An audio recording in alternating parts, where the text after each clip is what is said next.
Hi friends, crispy corn చేసుకుందాం. ఒక glass వేడి నీళ్ళు, అందులో 1 టీ స్పూన్ సాల్ట్. నీళ్ళు కొంచెం వేడెక్కాక దాంట్లో కార్న్ వేసుకుందాం.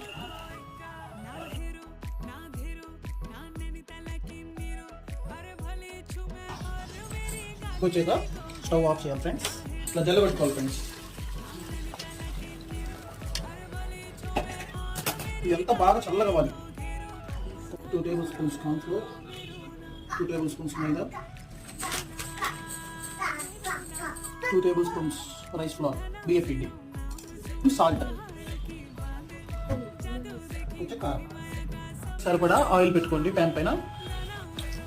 ఆయిల్ కాగిన తర్వాత ఇందులో ప్రిపేర్ చేసుకున్నటువంటి కార్న్ ఇంట్లో వేసుకోవాలి. పైకి వచ్చిన తర్వాత తీసి ఒక గిన్నెలో వేసుకోండి. Crispy corn ready.